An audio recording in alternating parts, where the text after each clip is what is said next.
오늘은 빌립보서 2장 너희 안에 이 마음을 품으라 곧 그리스도 예수의 마음이니 이렇게 시작되는 이제 유명한 구절 그리스도 예수의 마음이라는 제목으로 이제 공부를 해보도록 하겠습니다. 먼저 본문을 보겠습니다.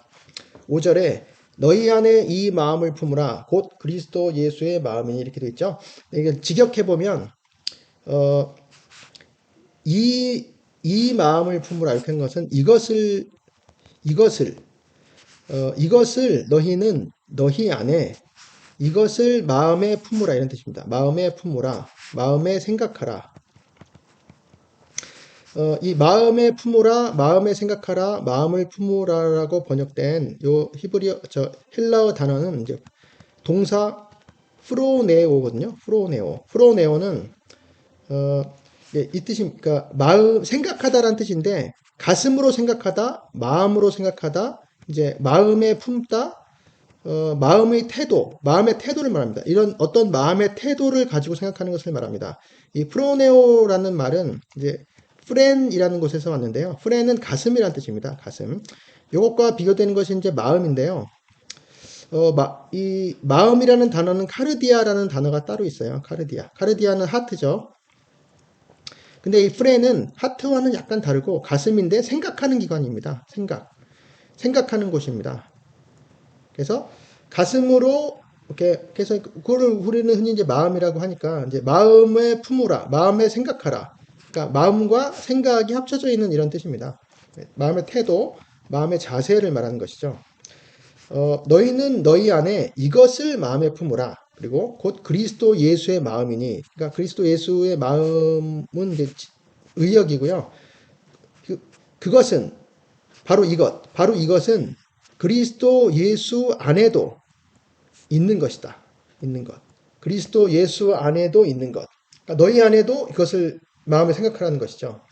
그 그리스도 예수 안에도 있었던 것, 있는 것, 그리스도 예수께서 마음에 품은 것은 무엇일까요? 그 다음 구절. 그는 근본 하나님의 본체시나 하나님과 동등됨을 취할 것으로 여기지 아니하셨다. 자, 이런 구절. 그는 근본은 이제 의역이고요. 하나님의 본체 안에서 존재하신 분이다. 존재하시는 분. 하나님의 본체로서 존재하시는 분입니다. 하나님의 본체로서 존재하시는 분. 하나님의 본체라는 말은 헬라어 모르페인데요. 모르페는 본체, 뭐 형상, 본질, 뭐 이게 다 번역할 수 있습니다. 그러니까 어떤 그 하나님의 본질을 말하는 것이죠. 하나님의 본성, 하나님의 본질 이렇게 중요한 그 하나님의 본체 안에서 본체로서 존재하시는 분인데 하나님과 동등됨을 취할 것으로 여기지 아니하셨다. 그런 것은 자 동등됨은 하나님과 동등 같은 것으로 하나님과 같이 되는 것, 하나님과 동등하게 되는 것, 하나님과 같이 되는 것을 취할 것으로 여기지 아니하셨다. 이제 취할 것이라고 하는 말은 낚아챌 것으로 이제 낚아챌 것. 그러니까 하나님의 본체로서 존재하시는 분이지만 하나님과 동등되는 것, 하나님과 같이 되는 것을 이렇게 어떻게 낚아챌 것, 내가 쟁취할 것으로 여기지 아니하셨다는 그런 뜻이죠. 여기서 이제 취할 것이라고 번역된 이제 낚아챌 것이라는 뜻인 헬라어 동사는 하르파조인데요. 하르파조는 말하자면 어떤 맹금류, 어떤 독수리 같은 그런 새가 먹잇감을 확 낚아채는 것, 이제 그런 것을 말합니다. 그리고 전쟁터에서 군인들이 상대방의 뭐 어떤 물자 같은 거를 노획품, 약탈품을 확 낚아채는 것도 되고, 우리 편 포로를 상대방이 잡아가고 있는데 우리가 그걸 습격해서 우리 편 포로를 싹 잡아오는 것, 그것도 이제 하르파조입니다. 그래서 어, 저 휴거 데살로니가 전서에 나오는 이제 구름 속으로 끌어올려지죠. 끌어올려짐. 구름 속으로 우리가 이제 끌어올려져 가잖아요. 그것도 이제 하르파조로 표현했습니다. 그러니까 예수님이 우리를 이제 이 지상에서 확 낚아채서 자기가 있는 곳으로 공중으로 이렇게 우리를 낚아채 가시는 것이죠. 이게 말하자면 뭐 건져낸다, 뭐 이렇게도 표현할 수 있을 것 같습니다. 그러나 그 하나님과 동등하게 되는 것을 낚아챌 것으로 여기지 아니하셨습니다. 그분은. 그리고 오히려 반대로 자기를 비워, 자기 자신을 비우셨다. 이제 이렇게 되는데요. 이 비우셨다라는 동사가 여기서 이제 주된 동사고요. 자, 비우셨다, 텅 비게 하셨다. 이것인데, 이것은 헬라어 동사, 이제 케노오입니다. 케노오. 그래서 여기서 이제 명사형이 이제 케노시스거든요. 케노시스. 이게 뭐 비움, 자기 비하, 뭐 자기 비움, 뭐 이런 뜻으로 이제 우리가 아는 용어로 신학 용어로도 사용하죠. 비우셨다. 이게 중요한 거고요. 오히려 자기를 비워 종의 형체를 가지셨다. 종의 형체를 취하셨다. 종의 형체를 오히려 취하셨고, 받으셨다. 종의 형체를 가지셨다, 취하셨다, 받으셨다. 이 형체는 그 하나님의 본체와 똑같은 말입니다. 그러니까 모르페죠. 하나님의 본체, 그리고 종의 형체를 가지셨다. 오히려. 그리고 그분은 사람들과 같이 되셨다. 사람들과 같은 모양이 되셨다. 사람들과 같은 모습이 되셨습니다. 그리고 사람의 모양으로 나타나셨습니다. 이것은 이제 사람으로서의 모양으로 나타나셨습니다. 그러니까 여기서는 이제 비슷한 게 두 개가 있는 거죠. 같은 모습과 모양이 있는 것입니다. 사람들과 같은 모습으로 사람으로서의 모양으로 나타나셨다. 이제 발견되셨다. 그래서 자기를 낮추시고 죽기까지 복종하셨다. 이렇게 되는데요. 여기서도 중요한 동사가 이 낮추시고가 중요한 동사입니다. 그러니까 비우셨다가 중요한 동사고요. 낮추셨다가 중요한 동사입니다.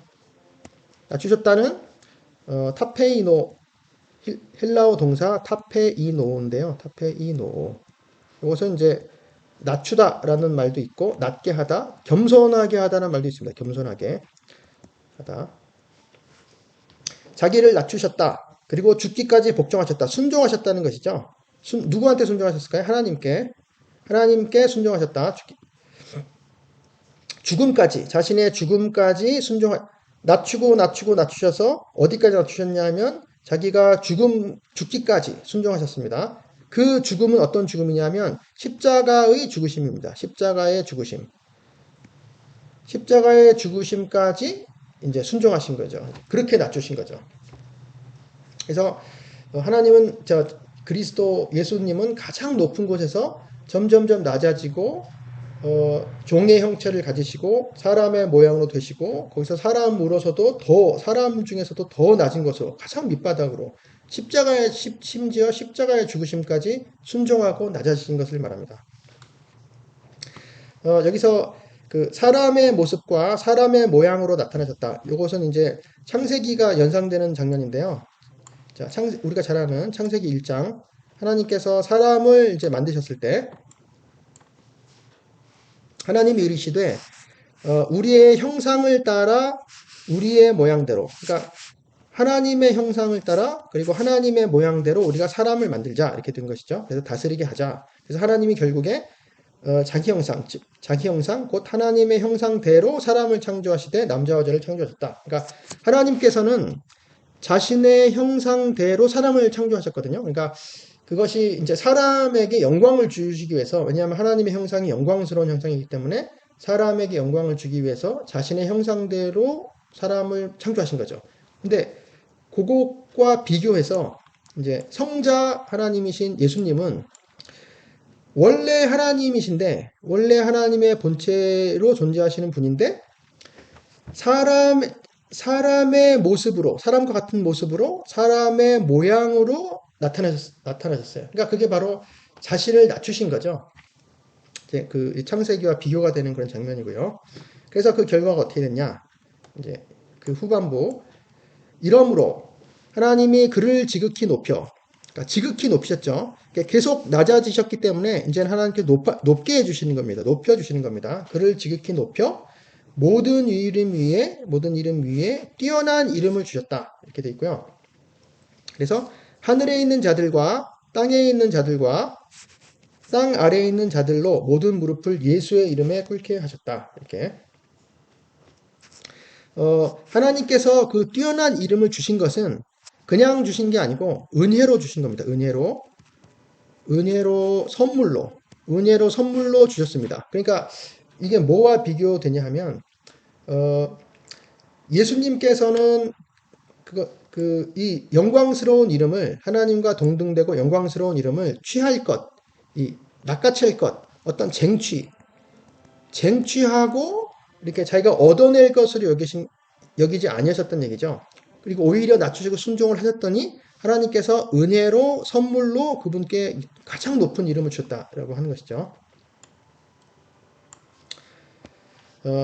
그리고 그래서 하늘에 있는 자들, 땅에 있는 자들, 땅 안에 있는 자들이라고 하는 것은 이제 천상의 자들과 지상의 자들과 지하에 있는 자들, 이 모든 전 피조계를 망라하는 모든 자들의 모든 무릎을 예수의 이름에 꿇게 하셨다. 예수의 이름에 이제 구부리도록 하셨다. 꿇도록 하셨습니다. 그 이름을 은혜로 선물로 주신 것은 그 예수의 이름에 모든 무릎이 이제 꿇도록 하게 한 것이죠. 그리고 모든 입으로 예수 그리스도를 주로 시인하여 하나님 아버지께 영광을 돌리게 하셨다. 이렇게 되어 있거든요. 자, 모든 무릎을 예수의 이름에 꿇게 하셨고, 모든 입을 예수 그리스도를 시인하게 하셨어요. 그러니까 시인하다는 것은, 그러니까 인정하고 시인한 것과 동시에 이제 고백하고 선언한 것입니다. 공개적으로 선언한 것이에요. 뭐라고? 예수 그리스도는 주시다. 이렇게. 예수 그리스도는 주이시다. 예수 그리스도는 주님이시다. 이렇게 선언한 것이죠. 이 주라고 하는 말은 사실 구약으로 따지면 하나님이라고 하는 것이죠. 예수 그리스도는 하나님이다. 이렇게 여호와시다. 이렇게 선언한 것 같습니다. 이 주라는 말 자체가. 그래서 하나님 아버지께 영광을 돌리게 하셨느니라. 그러니까 하나님 아버지의 영광을 위해서 이런 뜻이거든요. 그러니까 하나님께서는 그분에게 가장 뛰어난 이름을 은혜로 주셨습니다. 왜 그랬냐 하면 그래서 모든 무릎들이 예수의 이름에 꿇도록, 그리고 모든 입이 예수 그리스도를 주 하나님이라고 시인하도록 이렇게 하신 거예요. 그게 바로 하나님 아버지의 영광이 된다는 것입니다. 그러니까 하나님께 영광이 되는 것은 하나님의 뜻을 그러니까 순종해서 이루는 이제 그런 모습이 하나님께 영광이 되는 것인데, 그것이 어떤 뛰어난 이름을 쟁취하고 이렇게 내가 열심히 노력해서 뭔가를 내가 위로 올라가고 이렇게 뛰어난 사람이 되고 이제 그런 게 하나님의 뜻이 아니고, 하나님께서는 그분의 말씀에, 그리고 그분의 기뻐하시는 뜻에 순종해서 낮아지는 것, 그렇게 해서 자기 임무를 완수해서 하나님께서 그분께 이제 아름다운 이름을 주시는 것, 높은 이름을 주시는 것이, 그것이 바로 하나님 아버지의 영광이 된다. 이제 그런 의미인 것이죠. 그래서 말하자면 그 예수님은 성자 하나님이시고 하나님의 아들이신데, 이 하나님의 아들이 이런 낮아진 모습으로 이렇게 자기를 희생하시면서 주님께 제일 밑바닥까지 내려가면서 하나님 아버지께 순종하는 것이 바로 하나님께서 기뻐하시는 일이고, 이것이 하나님 아버지의 영광이 된다. 이제 그렇게 말씀하시는 것입니다. 이 구절이 근데 왜 빌립보서 안에서 왜 어떤 문맥에서 이게 있을까요? 이것이 뭐 어떤 의미에서 이것이 쓰여졌을까요? 그래서 문맥을 한번 찾아보도록 하겠습니다. 네, 그 전에 이제 구절을 보면 되겠죠. 자, 바로 그 전에 있는 구절. 빌립보서는 사도 바울이 빌립보 교회에 쓴 편지고요. 이때 당시 사도 바울은 감옥에 있었습니다. 그래서 옥중서신이라고도 하죠. 감옥에 있는 사도 바울이 자신이 설립한 교회, 자신이 사랑하는 교회인 빌립보 교회에 편지를 쓴 것인데, 이제 그 여러 가지 이제 중에서 2장에 그러므로 그리스도 안에 무슨 권면이나 사랑의 무슨 위로나 성령의 무슨 교제나 긍휼 자비가 있거든. 있다는 얘기죠. 현재 이런 게 있는데, 그렇다면은 너희들은 이제 어떻게 해라고 요구를 할 것인데, 이제 4절의 맨 마지막에 나의 기쁨을 충만하게 하라 이렇게 돼 있어요. 이게 요청이에요. 너희는 나의 기쁨을 충만하게, 너의 기쁨을 가득 차게 하라. 그래서 사실은 여기 들어가 있어요. 여기 들어가 있고, 그 다음에 어떻게 하면은 너희가 나의 기쁨을 가득 차게 할 수 있느냐 하면 이제 첫 번째 마음을 같이 하여 그리고 두 번째 같은 사랑을 가지고 세 번째 뜻을 합하며 네 번째 한 마음을 품어 이제 이렇게 시작이 됩니다. 여기서도 보면 계속 나오는 얘기가 이제 마음이 나와요. 이게 마음 그리고 한 마음 이렇게 나오는데 마음을 같이 하다라고 하는 것은 같은 것을 마음에 품으라 이런 뜻입니다. 마음에 품으라. 마음에 생각하라. 같은 것을 그 마음에 품으라, 마음에 생각하라는 아까 나온 프로네오예요. 프로네오. 마음에 이런 태도를 가지라, 마음에 생각하라.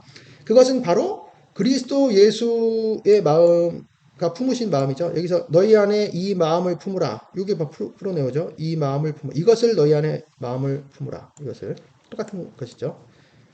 같은 것을 마음에 품으라. 그리고 같은 사랑을 가지라. 그리고 뜻을 합하라. 뜻은 이제 헬라어 푸시케인데요. 푸시케는 혼 이런 뜻입니다. 혼 소울이죠. 소울. 혼 목숨 뭐 자기 자신 뭐 이런 뜻입니다.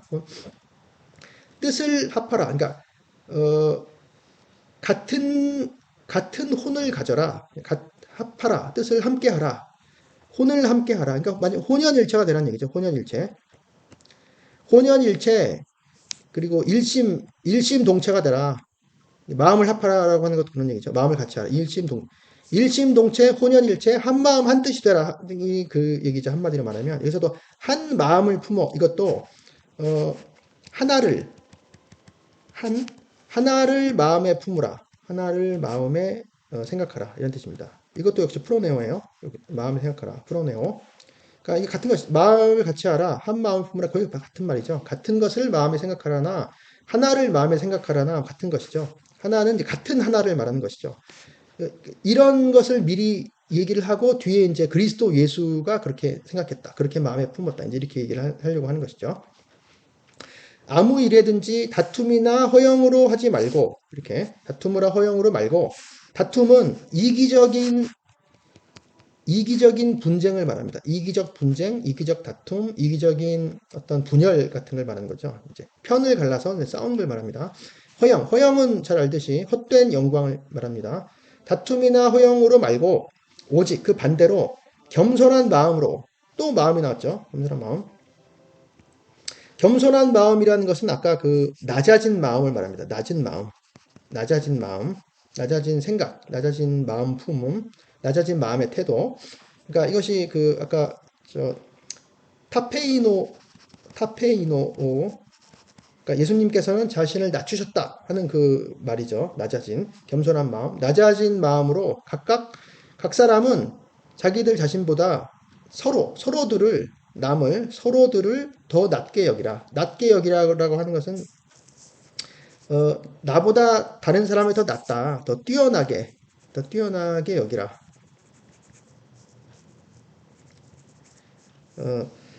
예수님께서는 뭘 어떻게 여기셨냐면 여기다라는 단어가 있는데 예수님께서는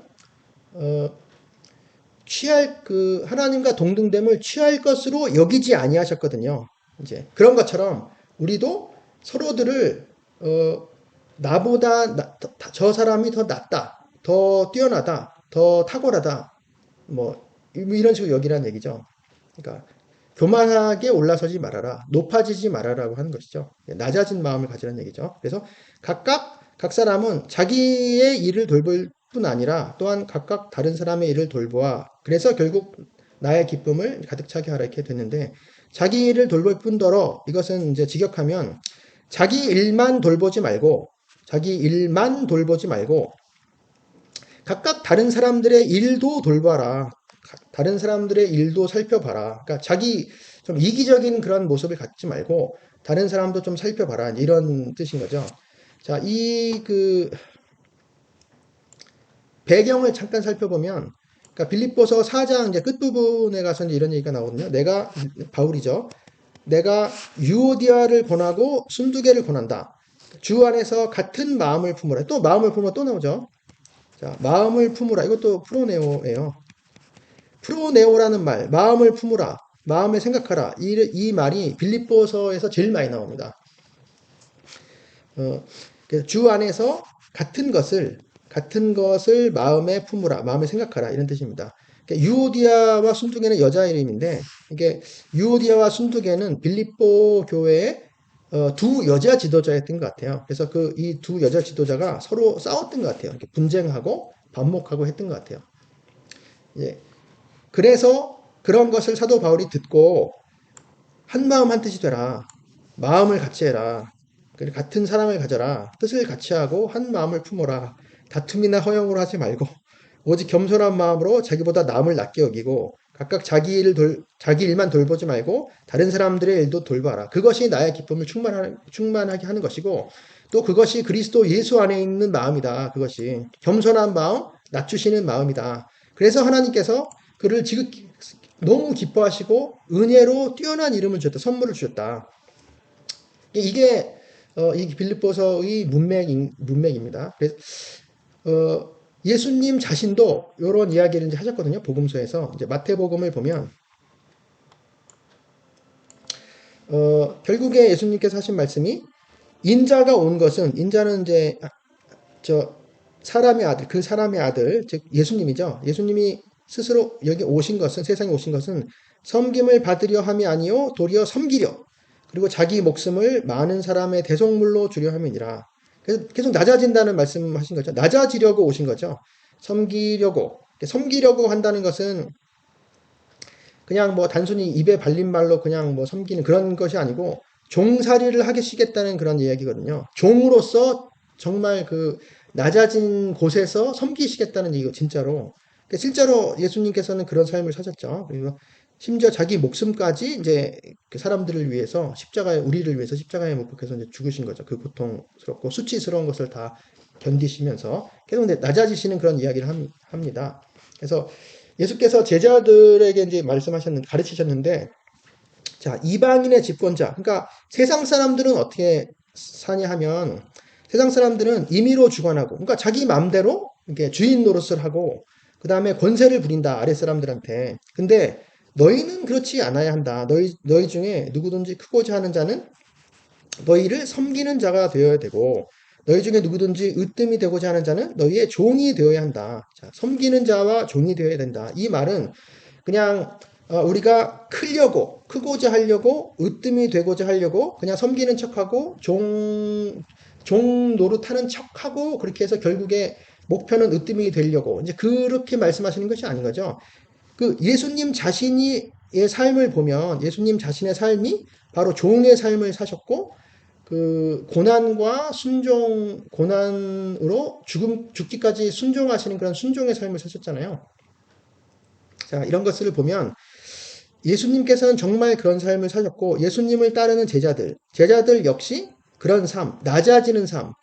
자, 낮아지고 비우고 섬기는 이제 그런 예수님을 따르는 그런 삶을 사시기를 원하시고 기뻐하시고 초청하시고 있습니다. 그러니까 하나님도 예수님의 바로 그러한 모습을 하나님께 영광이 된다. 이렇게 선언하시고 예수님을 이제 높이신 것이죠. 자, 예수님의 뜻을 잘 쫓아서 그리스도의 마음을 묵상하면서 예수님을 따르는 우리들이 되었으면 좋겠습니다. 감사합니다.